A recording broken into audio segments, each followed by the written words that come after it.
HERRON Last updated 12:03, September 18, 2017. Tourists enjoying views over Lake Dunstan from one of 45 South's tandem hang gliders.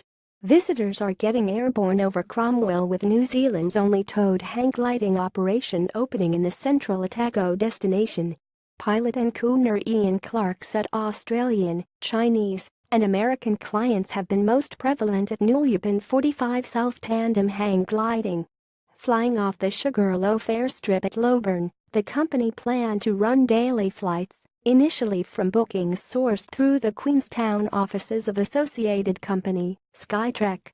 Hang glider pilot Ian Clark, a former national champion who has flown for 26 years.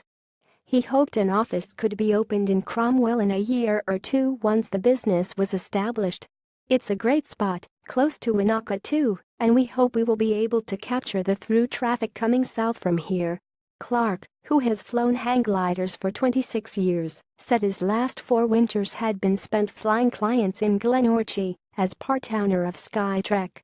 "We've come here because it's drier, not so close to that west coast weather.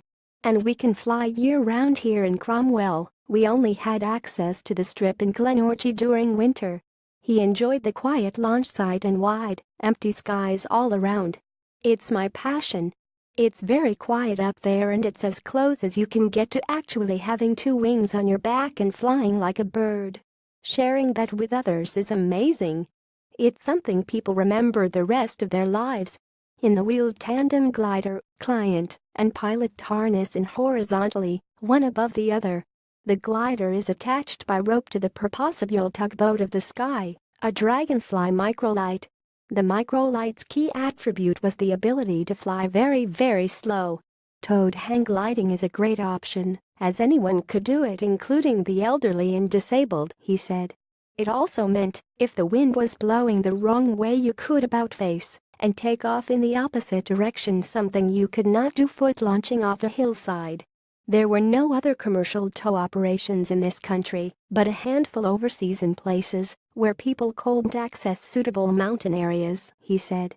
As a safety precaution, there were 5 different ways the tow rope can be unhitched, including a weak link which would automatically snap if a certain level of tension was reached. Generally, the glider pilot flicks the let-go switch about 8 minutes into the flight, at around 3,500 feet above sea level. The pair go their separate ways, the tug plane often returning to base to lift another glider. The airborne glider would spend another 10 or 15 minutes swooping and diving. Most passengers were relaxed enough by this stage to opt for a trick or two, he said. Stuff.